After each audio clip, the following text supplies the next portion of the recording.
디지털 세상의 모든 것을 깊이 있게 알아보는 인포맥스D. 오늘도 명확한 정보와 새로운 지식을 전해드리겠습니다.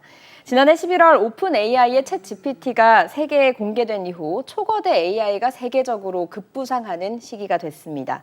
하지만 수많은 데이터를 기반으로 빠르게 성장하는 기술인 만큼 데이터의 신뢰도와 보안, 또 윤리적인 문제 등 해결해야 될 과제도 많습니다. 관련 내용 더불어민주당 윤영찬 의원과 함께 이야기 나눠보겠습니다. 의원님 어서 오세요. 네, 안녕하세요. 반갑습니다. 윤영찬입니다. 최근에 이 초거대 AI라고 하는 챗GPT를 시작으로 한 AI 서비스들이 화제가 되면서 굉장히 바빠졌을 것 같거든요. 네. 관련해서 이슈가 많으시죠? 네, 뭐 며칠 전에도 그 초거대 AI 관련 네. 우리 국회 세미나가 굉장히 크게 있었고요. 네. 아무래도 많은 국민들이 새롭게 등장하는 이 거대한 실체가 뭐냐에 대한 관심들이 굉장히 높다고 봐야 되고, 또 그것이 우리 산업에 미칠 영향이 과연 어떻게 될 것인가, 또 이것이 파급시킬 어떤 이 사회적인 문제, 예를 들어 가지고 노동의 어떤 변화라든지 그다음에 어떤 인사라든지 채용에 있어서 어떤 GPT를 사용할 수 있을 것인지, 윤리적인 문제들이 또 있겠죠. 그래서 아마 많은 지점들의 이 논란들이 앞으로도 계속될 것 같아서 네. 예, 흥미진진합니다. 네, 오늘 좀 큰 그림에서 어떻게 이 향방이 갈 것인가, 그리고 어떤 내용들이 논의되고 있는 것인가를 전문가시기도 하시니까 여쭤보면서 이야기를 좀 풀어가도록 하겠습니다. 일단 챗GPT로 많이 알려져 있는 이 초거대 AI라고 하는 게 어떻게 좀 개념이 정의될 수 있을 것인지를 좀 여쭤보고 싶어요. 예, 이걸 뭐 설명하기가 쉽지는 않습니다만, 뭐 단순하게 우리가 예를 들어 설명을 한다면, 우리 아이폰을 쓰시는 분들은 시리 쓰시잖아요. 네. 시리야 뭐 이거 좀 해줘, 누구한테 전화 좀 걸어줘, 이렇게 단순한 명령어들은 잘 알아듣고 하지만 조금 복잡한 얘기를 하면 막히죠. 잘 모르겠어요. 잘 모르겠어요. 네. 뭐 이렇게 대답을 하죠. 네. 그런 거에 비해서 이제 초거대 AI는 여러분들 뭐 잘 아시지만 우리 아이언맨에 나오는 토니 스타크가 이렇게 썼던 네. 자비스라는 자비스. 네. 우리 이 로봇을 기억하실 겁니다. 그러니까 자비스 저 토니 스타크가 뭔가 문제가 생겼을 때 항상 그 문제를 풀어주고 그다음에 조언을 해주고 그다음에 이 모든 데이터를 제공해주는 네. 그런 뭐 정말 척척 박사 역할을 하죠. 네. 이제 그런 개념으로 보시면 될 것 같아요. 가장 핵심적으로는 인간의 언어를 이해하기 시작했다라는 겁니다. 네. 그래서 과거에는 인간의 언어를 넘지를 못했습니다.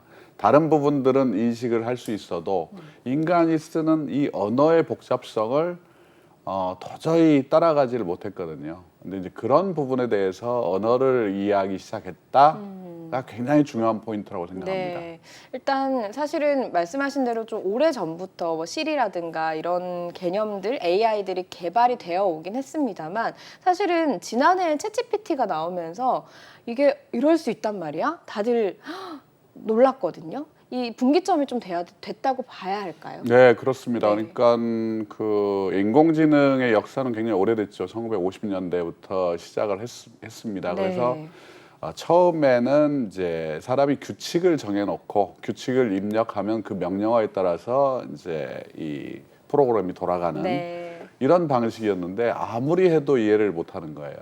네. 그러다가 이제 1980년대 이제 머신러닝이라는 이제 기술이 등장을 해서 네.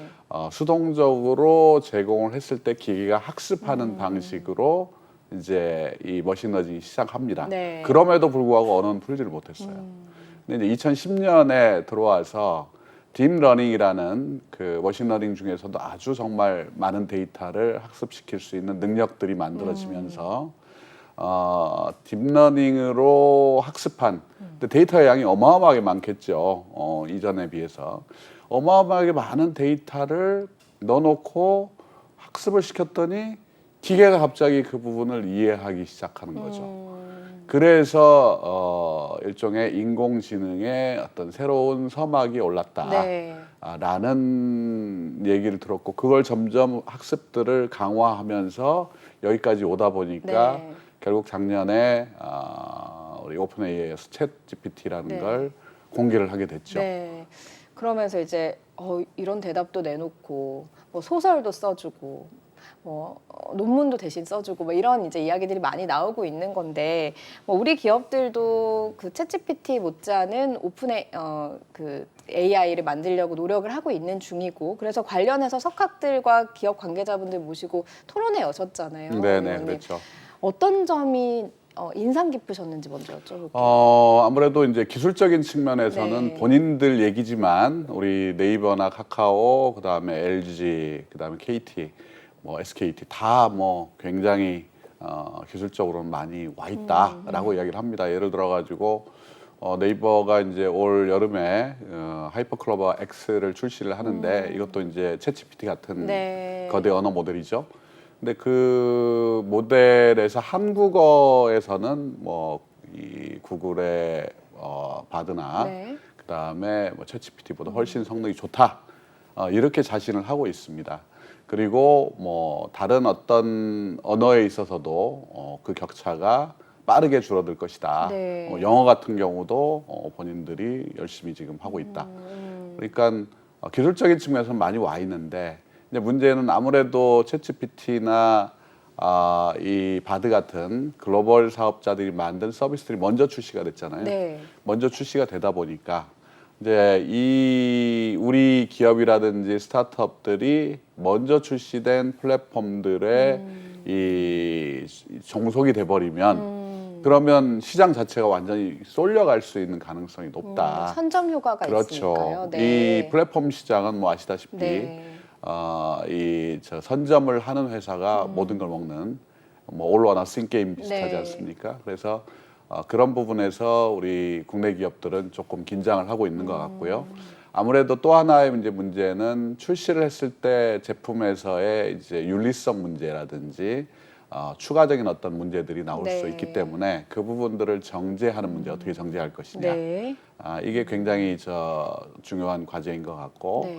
그래서 이제 이렇게 또 서두르는 이유는 국내 생태계가 글로벌 사업자들에게 급속히 쏠려가기 전에 본인들도 생태계를 구축하기 위한 노력에 본격적으로 나서겠다 이런 의지로 보시면 될 것 같습니다. 그런데 언뜻 들었을 때는 사실 뭐 챗GPT를 지금 뭐 사용을 한번 해보면 그냥 질문에 대답하는 수준 그리고 어떤 뭐 제가 필요한 부분에 대한 자료를 모아주는 수준이라는 생각일 거라는 생각이 드는데 이게 생태계를 위협할 만큼 위협이 되는 지점들이 예, 있을 것 일단은 뭐 같거든요. 당장 그 구글이 굉장히 엄청난 네. 위협을 받고 있는 거잖아요. 네. 챗GPT가 등장하면서 네. 이제 뭐 구글 검색은 다 죽었다. 아니 챗GPT에 물어보면 되는데 뭐 구글 검색을 힘들게 할 필요 뭐 있냐. 그러니까 이제 구글이 서둘러 네. 바드라는 이제 새로운 서비스를 출시를 했잖아요. 그러니까 이게 단순히 뭐 하나의 그 서비스 단일한 서비스가 아니고 이 서비스에 기반해서 정말 이 기술에 기반해서 다양한 영역으로 확산이 되는 거죠. 네. 예를 들어 가지고 의료라든지 뭐 과학이라든지 뭐 아니면 뭐 에너지라든지 뭐 생명공학이라든지 뭐 이런 어떤 분야든 이 챗GPT나 초거대 AI는 기반 기술입니다. 네. 범용 기술이고요. 네. 근데 그걸 활용해서 다른 영역의 서비스와 산업들이 계속해서 등장을 할 수밖에 없다. 네. 이렇게 보기 때문에 이 초거대 AI에 대한 관심이 높은 거죠. 네. 예를 들면 이렇게 이해를 하면 될까요? 저희가 우리나라에서는 주로 그 카카오 맵이라든가 운전을 할 때 티맵 그리고 걸어갈 때 네이버 맵 같은 거를 사용을 하잖아요. 그건 우리 기업들의 그런 포털 능력이 대단하기 때문에 사실 그런 맵들을 사용을 할 수 있는 건데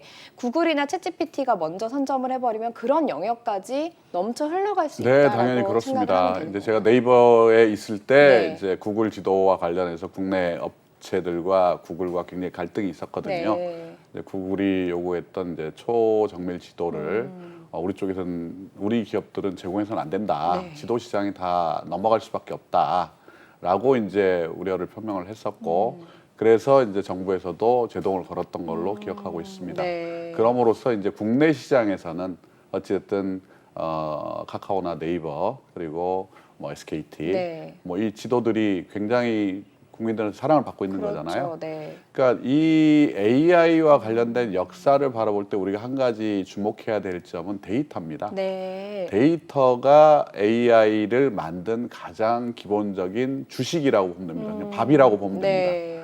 그런데 만약에 우리나라에 자체 서비스, 자체 플랫폼이 없었다면 네이버라든지 카카오라든지 이런 플랫폼이 없었다면 이 수많은 데이터들을 어떻게 확보를 했겠습니까? 한국어로 된.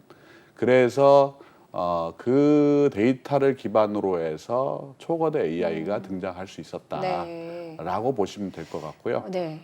그런 의미에서 이제 우리 국내 기업들이 이 새로운 어떤 전쟁터가 이제 벌어졌는데 네.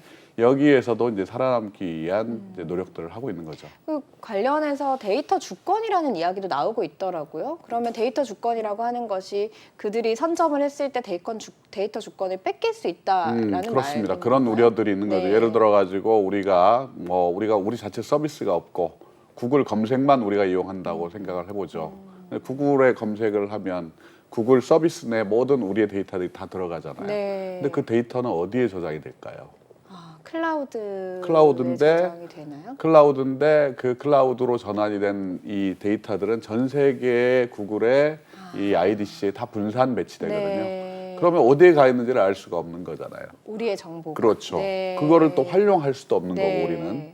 그런데 이제 우리 기업들이 우리의 데이터를 가지고 있을 때 그럼 별도의 이런 초거대 AI라든지 이 서비스들을 우리 스스로 준비를 할 수가 있는 네. 거죠. 그럼 우리 산업들이 살아나는 거잖아요. 네. 그러니까 유럽이 고전하는 이유가 바로 그런 부분입니다. 유럽은 모든 이 서비스 플랫폼을 전부 다 이 미국의 초거대 기업에 의존하고 있단 말이죠. 그러니까 뭐 구글이라든지 그다음에 페이스북, 유튜브 네. 그러다 보니까 자체 서비스가 없는 거잖아요. 네. 그러니까 서비스가 없는 기업에서 늘 그 나라에서는 늘 항상 방어밖에 할 수가 없어요.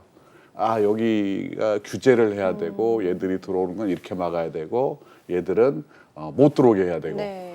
이런 입장이 돼버리는 거죠. 네. 그러나 우리는 우리의 자체 서비스가 있기 때문에 이 서비스를 육성을 하면서 또 한편으로는 공정한 경쟁이 이루어질 수 있는 시장 구조를 만들어주는 거죠. 네. 그것이 이제 저희 국회의 역할이라고 저는 생각합니다. 네.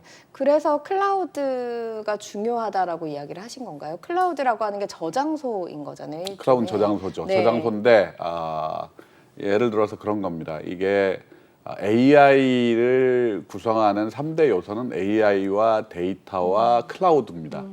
그러니까 클라우드가 데이터가 AI의 일종의 주식이라면 클라우드는 집입니다. 네. 그러니까 이 수많은 정보들이 보관되어야 되고 수많은 정보들이 가공되어야 되는 곳이 이 클라우드입니다. 그러니까 엄청나게 큰 인프라가 필요한 거죠. 네. 예를 들어 가지고 우리가 검색하는 거하고 이 챗GPT에 들어가서 프롬프트를 하는 거하고는 엄청난 비용 차이가 납니다. 우리가 한번 챗GPT에 질문을 하면 36센트니까 거의 한 400 몇십억, 500원에 가까운 한 번 질문할 한 때마다. 번 질문할 때마다요. 그걸 하루 유지하는 것도 10억 정도가 들어간다고 네. 합니다. 그러니까 어마어마한 인프라 비용이 들어가는 거죠. 어... 그 클라우드가 없이는 이 기업들이 이 초거대 AI를 만들고 그 다음에 그거를 사용하고 그 다음에 스타트업들이 이 인프라를 사용할 수 네. 없는 겁니다.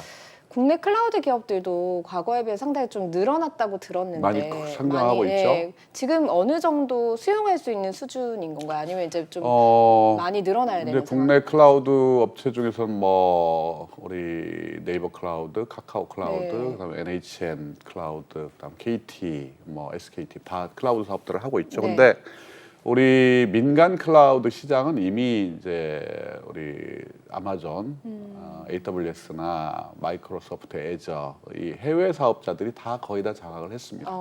남아 있는 시장은 이제 공공 시장밖에는 안 남아 있어요. 네. 근데 이제 그 공공 시장의 개방 문제를 놓고 지금 국내 사업자와 해외 사업자 간에 좀 치열한 그런 경쟁이 있죠. 지난해 그 정부가 공공 클라우드 서비스를 좀 전환을 할 때 외국계 클라우드 기업들을 좀 이렇게 도입을 하려고 하니까 이게 좀 훼손될 우려가 있다. 정보를 저장하는 부분에서 우리 정보가 유출될 우려가 있다. 뭐 이런 여러 우려들도 많이 나온 건 사실이긴 그게 하거든요. 그 CSAP 인증 제도라는 게 네. 있습니다. 우리 공공 데이터 같은 경우에는 뭐 보안이 되게 필요하기 때문에 네. 그 보안을 충족시킬 수 있는 기업들만 문을 열어줘요. 근데 그 기준이 뭐냐면 물리적으로 망 시스템을 분리해 놔야 됩니다. 그러니까 민간 쪽에 있는 네트워크가 접속이 되면 안 돼요. 네. 그러니까 따로 설치를 해줘야 돼요. 그렇죠. 공공 서비스라고 하는 거는 저희가 정부기관이나 네, 이런 그렇죠. 데에 국민 개개인의 정보들이 들어있는 거니까. 그러니까 네. 그래서 이제 그거를 망 분리라고 이야기를 하는데 물리적으로 망을 분리를 하는 기업들이 이제 우리 기업들입니다. 국내 클라우드 기업들.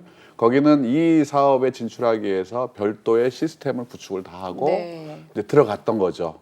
그런데 갑자기 새로 이 정부가 바뀌면서 CSAP 인증 기준을 바꾸겠다 해서 그걸 바꿨습니다. 네. 어떻게 바꿨냐면 꼭 물리적인 망 분리를 하지 않아도 버추얼로 네. 논리적으로만 망 분리가 돼 있으면 된다. 이렇게 새로운 기준을 제시를 해버렸어요. 네. 그러니까 해외 사업자들이 그동안 계속 요구해온 사항을 받아들인 거죠. 그래서 이제 많은 반발들이 있었을 거 아닙니까? 너희들 왜 이걸 열어주냐? 왜 국내 그렇지 않아도 가뜩이나 클라우드 시장은 해외 사업자들이 장악하고 있는데 네. 왜 국내 공공시장까지 다 열어주느냐 해서 지금 굉장한 논란들이 있었습니다. 네. 근데 이제 그러다 보니까 정부에서 내놓은 게 그러면 이걸 상중하로 분리를 하되 상중 영역에서도 이제 하단계는 아무래도 보안 인증이 좀 약한 곳일 네. 수밖에 없잖아요. 그 영역에서 새로운 시장을 만들어주겠다. 네. 이렇게 약속을 한 거죠. 네. 근데 그 약속이 실증 작업을 지금 벌이고 있습니다만 그 약속이 과연 지켜질까? 굉장히 회의적인 관점에서 보고 있는 거죠. 2025년까지 지금 공공 클라우드로 전환을 하려고 하는 목표를 가지고 이제 움직이고 있는 거죠? 예, 공공 클라우드 전환 사업을 그러니까 공공 클라우드를 이제 민간 클라우드로 전환하는 네. 문제인데요. 저는 이 방향 자체도 상당히 문제가 많다고 계속해서 지적을 했습니다. 네. 왜냐하면 이 공공 데이터를 민간 클라우드 업체에 그냥 주면 되거든요. 네. 그게 진짜 클라우드입니다. 왜냐하면 클라우드라는 개념이 인프라만 쓰는 게 아니고 그 인프라와 함께 그 클라우드 업체에 들어와 있는 많은 이 서비스, 소프트웨어 서비스를 쓰는 겁니다. 네. 그걸 이제 SaaS라고 이야기를 하는데 이거는 이제 IaaS, 물리적인 인프라는 IaaS, 이건 이제 SaaS라고 이야기를 합니다. 근데 그 SaaS를 쓰기가 어려워요. 거기에서 혁신이 나오는데 근데 자꾸 우리 행안부에서는 별도의 이 정보를 보관하는 이 기관을 만들어 가지고 거기다 다 집어넣으려고 해요. 그런데 이거는 저는 그 방향이 전혀 다 맞지 않다. 네. 과감하게 민간 클라우드로 전환을 해야만 공공 영역도 새로운 혁신의 기운, 혁신의 바람이 불 것이다. 이렇게 보고 있습니다. 그 민간 클라우드로 정부 차원에서 옮기지 않으려고 하는 이유가 있을까요? 뭐 여러 가지가 있을 겁니다. 일단은 그동안 해왔던 사업들이 사실은 각 정부 부처가 자기들만의 전산실을 만들고 자기들만의 인프라를 만들어 왔거든요. 네. 근데 이제 그거를 한꺼번에 개방을 할 수가 없는 겁니다. 네. 그러다 보니까 한 곳에 모아서 옮기는 이 방식으로 지금 진행을 하려고 하는 것이고요. 네. 그 다음에 그거는 부처 내부에 어떤 칸막이나 이기주의도 분명히 있을 겁니다. 그래서 이 데이터 부분을 계속해서 가져가려고 네. 하는 그런 시각에서 행안부하고 과학기술정보통신부의 관점도 네. 다르죠. 네. 그래서 과기부 쪽은 주로 민간 클라우드 전환을 빨리 해야 된다는 쪽이고 행안부 쪽은 조금 더 이 다른 방향으로 가려고 하는 네. 거죠. 뭐 정반 합의라고 하는 게 있고 또 서로 논의를 해서 해결해야 될 부분들이 있으니까 좀 그 부분은 지켜보도록 하고 또 힘을 써주실 거라고 생각을 하겠습니다. 다시 초거대 AI 쪽으로 돌아와서요. 네. 클라우드 얘기를 하다가 공공 클라우드까지 넘어갔는데요. 관련해서 2월에 그 법률안이 통과가 됐어요. 그러니까 인공지능 관련 통합 법률안이라고 기본법이죠? 네, 예, 예. 생각을 하면 되겠더라고요. 주요 어떤 내용들이 들어갔는지 네, 이제 정리해 주시죠. 아무래도 우리나라 전 세계적으로 거의 뭐 최초로 제정을 하는 네. 이제 기본적인 법안입니다. 기본법이기 때문에 우선은 이제 육성을 해야 될 필요가 있다라는 네. 걸 전제로 하고 우선 허용과 사후 규제 원칙 그러니까 이걸 이제 전문 용어로는 옵트아웃이라고 이야기를 하는데 네. 먼저 모든 서비스들을 할 수 있도록 열어주되 문제가 생기는 부분들은 나중에 규제하자라는 그런 원칙이 담겨 있고요. 네. 그 다음에 이제 그 인공지능 문제가 앞으로 굉장히 중요한 이제 우리 사회 화두가 될 텐데 이거를 어떻게 윤리 문제에 대해서 어떻게 이거를 우리가 관리해야 되느냐라는 네. 부분에서 인공지능위원회를 네. 국무총리와 민간 위원이 공동으로 위원장이 되는 인공지능위원회를 두는 걸로 그렇게 기호를 하고 있고요. 네. 그 다음에 이제 인공지능 중에서도 국민의 생명과 안전에 직결되는 분야의 알고리즘을 만드는 업체들, 예를 네. 들어 가지고 뭐 의료라든지, 그 다음에 생명, 그 다음에 국가의 어떤 수자원이나 이런 그 전기 인프라, 그 다음에 뭐 원자력 발전소, 뭐 이런 아주 중요한 어떤 인프라들을 관리하거나 그쪽에 적용되는 인공지능에 대해서는 이제 보고를 하도록 의무화를 시키는 네. 거죠. 네. 그래서 그 의무화를 시키고 그리고 나서 우리 인공지능의 새로운 어떤 이 고위험 인공지능 분야에 대한 네. 새로운 규율들을 만들어 나가려고 하는 겁니다. 예, 어떻게 보면 인공지능 시대가 활짝 열리기 위해서 기본적으로 틀이 잡혀 있어요. 그 법 안에서 기업들도 노력을 하고 움직일 수 있으니까 그런 기본법이 마련이 된 거다. 말씀하신 대로 그렇게 이해를 할 수 있을 것 같은데 이제 구체적으로 내용이 들어가게 되면 IT 기업들이 현실적으로 개발을 하기 위해서 혹은 더 나아가기 위해서 혁신을 하기 위해서 막히는 그런 벽들이 좀 많은 걸로 알고 있거든요. 실제로 그 IT 기업의 부사장으로 계셨으니까요. 어떤 점들이 지금 좀 우려를 하고 있는 부분이 있을 것이고 어떤 점들 좀 답답해하고 있는 부분인지 알고 계실 것 같아요. 예, 아무래도 이제 기업들이 제일 먼저 부딪히는 부분이 이제 규제의 틀이죠. 네. 이제 그런 부분들이 해외에 비해서는 굉장히 낙후돼 있고 폐쇄적이라는 그런 비판을 받을 수밖에 없는 네. 부분이죠. 그 기업들 관점에서는 이제 AI가 초거대 AI가 이제 우리나라도 새로운 모델들이 이제 등장을 할 텐데 네. 그거에 대해서 미리부터 규제의 틀을 만들고 이건 해라 이건 하지 마라 이렇게 가는 것이 굉장히 부담스럽겠죠. 그래서 기본법의 원칙은 사실은 규제보다는 지능입니다. 네. 지능인데 그러나 이제 아까 말씀드린 것처럼 고위험 인공지능과 같은 굉장히 한정된 분야의 알고리즘이 나왔을 때 이거를 등록하고 그 규율을 받게 하는. 네. 왜냐하면 모든 전문가들이 다 인정을 합니다. 인공지능에 사용되는 알고리즘이 인간이 과연 어디까지 통제가 가능하냐라는 네. 부분이 늘 저기죠, 핵심이죠. 그래서 알고리즘에 인간이 인풋을 하더라도 결과물에 대해서는 왜 이 결과가 나왔는지를 알 수가 없어요. 네. 한마디로 이야기하면 설명이 불가능한 결과값이 나온다는 겁니다. 너무 방대한 데이터 안에서 이야기가 나오는 그렇죠. 거니까요. 초거대 네. 인공지능일수록 네. 더 그렇죠. 네. 그래서 이런 모델들에 대해서 그럼 과연 어디까지 인간이 통제할 수 있을 것인가? 어떻게 투명하게, 어떻게 공정하게, 어떻게 설명이 가능하게 이걸 만들 것인가? 라는 부분들이 함께 제기가 될 수밖에 없다. 네. 그래서 인공지능에 대한 뭐 규율 문제, 규제 문제는 지금 사실은 오픈 AI를 만든 샘 올트만 같은 사람들이 먼저 막 주장을 하잖아요. 네. 아 이거 인공지능 규제해야 된다. 그다음에 뭐 우리 우리 테슬라의 우리 일론 머스크. 일론 머스크 네. 뭐 이런 사람들이 규제 문제를 이야기를 하니까 이 사람들이 규제 이야기를 하는 부분에 대해서는 아니 자기들은 다 개발해놓고 뭐 후발주자들 사다리 차기야 뭐 이렇게 비판하는 시각도 있습니다만 네.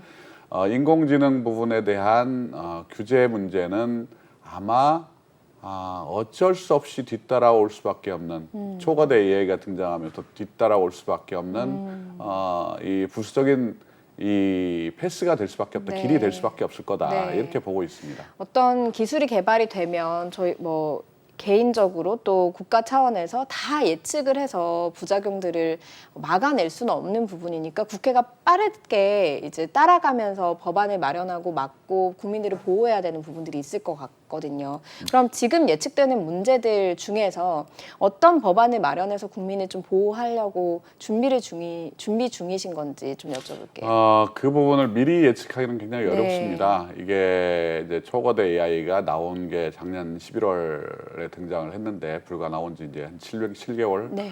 밖에 안 됐고요. 이후에 문제는 이제 확장성입니다. 이 초거대 AI가 전 분야로 다 확장이 돼서 네. 이제 적용이 될 거거든요. 그때 어떤 문제들이 나올지에 대해서 우리가 면밀하게 주시해야 된다. 그리고 지금 이제 일부 나오는 뭐 지금 예를 들어 가지고 마이크로소프트가 2016년에 냈다가 폐기한 테이라는 인공지능도 있었고요. 그다음에 우리 뭐 챗봇 이루다 사건도 네. 있었고요. 네.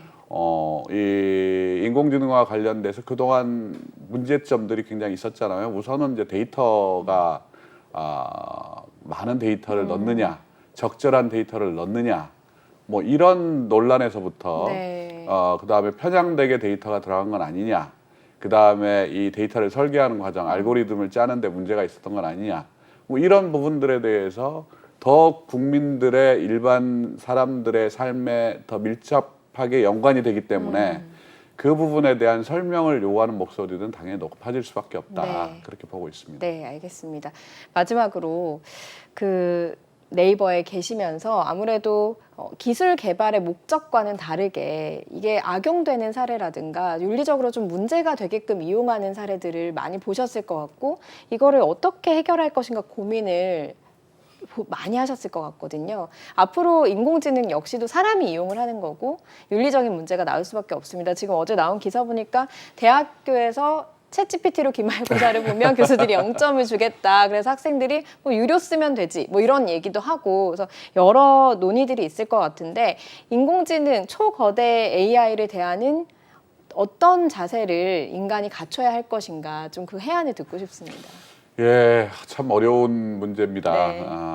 다만 이제 우리 학생들이 그 유혹 때문에 챗GPT를 보면서 이 글을 쓰고 네. 뭐 리포트를 제출하고 당연히 그럴 수 있죠. 네.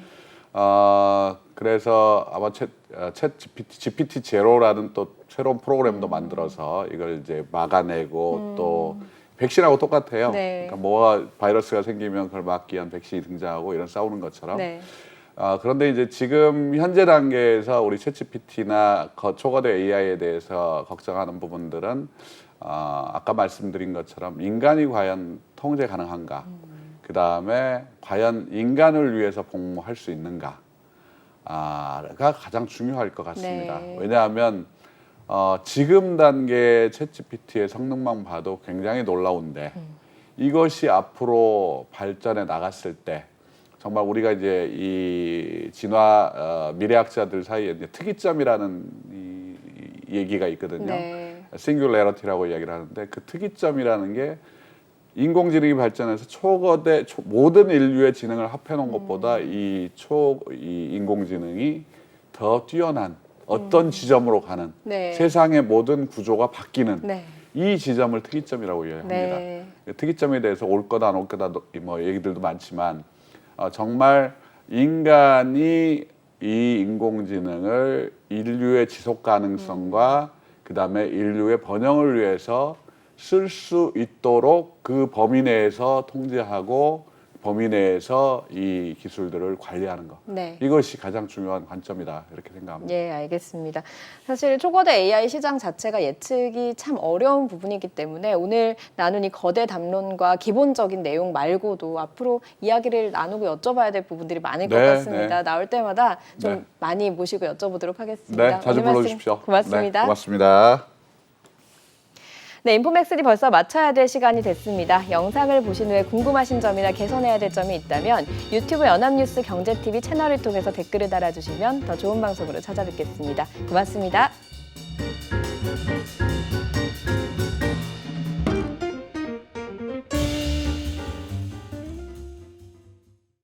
안녕하세요. 인포맥스디 아나운서 강래원입니다. 더 많은 실시간 경제 뉴스와 경제 정보를 알고 싶으시다면 오른쪽 구독 버튼을 눌러주세요.